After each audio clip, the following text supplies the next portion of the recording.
Yes. So next we will go with the types of connective tissues.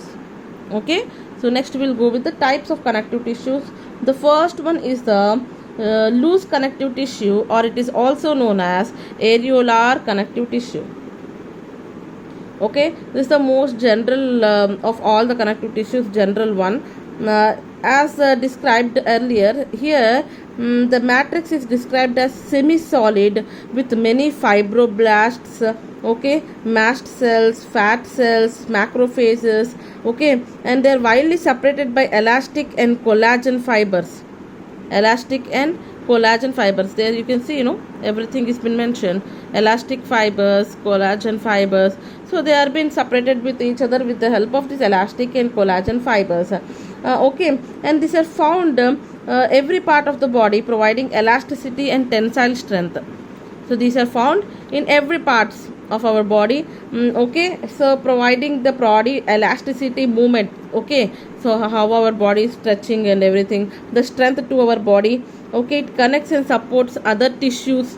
So all these things are about our areolar tissue. Next is our adipose tissue. Okay, so everything I am showing with the image, just please go through that carefully. So next one is the adipose tissue. Adipose tissue consists of fat cells, adipocytes, those are known as adipocytes, okay, containing fat globules, okay, in the matrix of areolar tissue.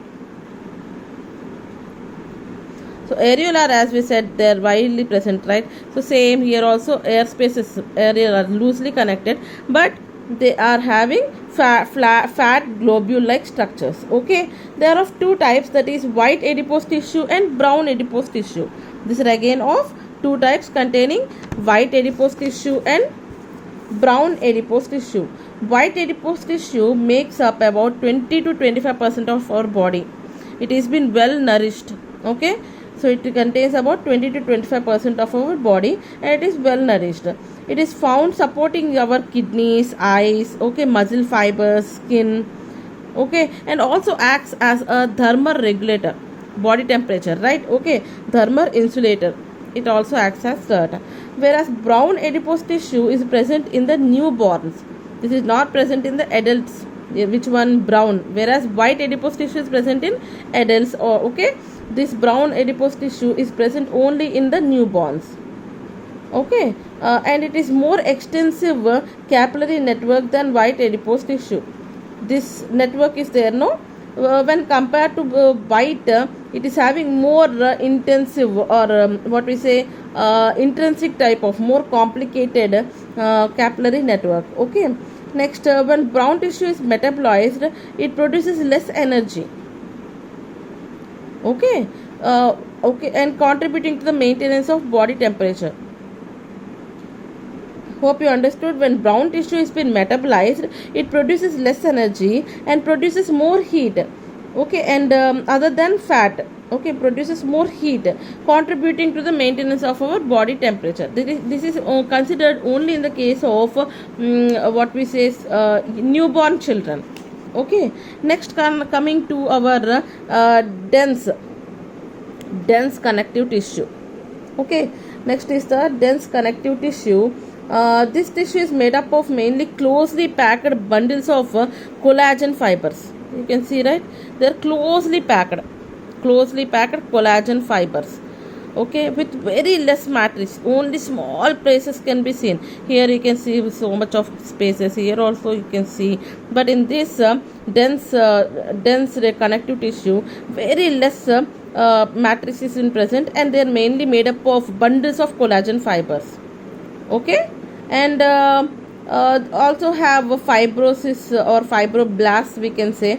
So these are also present, and this tissue is found forming the ligaments. These are where these are found. They are forming the ligaments which binds bones together.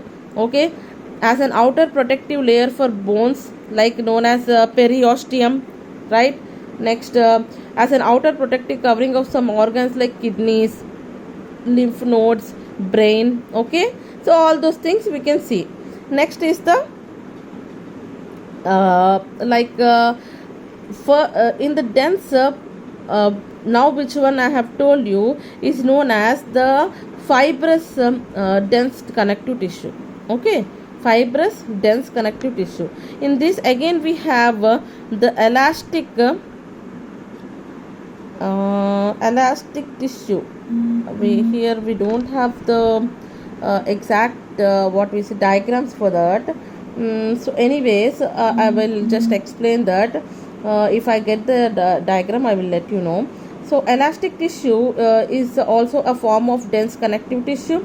Okay, so here few cells and matrix consist mainly masses of elastic fibers, okay, secreted by fibroblasts. So there in the dense fibrous tissue we have seen collagen fibers, right, whereas in elastic dense elastic tissue we will see the elastic fibers. Okay, that's the only difference between both of them. And there we have seen they are been attached to the bones. Okay, and here these elastic fibers can be seen attached to the blood vessel walls, epiglottis and outer ears. Okay, that's the thing. Next goes with the blood. Okay, so this is a fluid connective tissue, we already know that. So these are found in the blood vessels like arteries, veins. Okay, it contains plasma, cellular components, RBC, WBC, platelets, etc.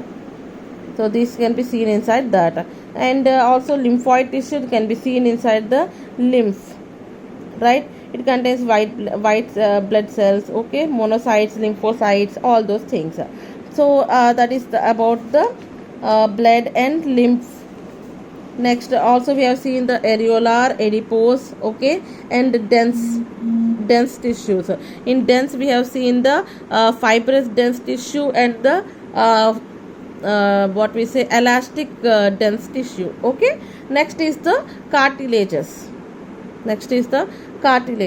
So cartilage is the much firmer tissue, okay, tight tissue, okay, firm tissue than any other connective tissue.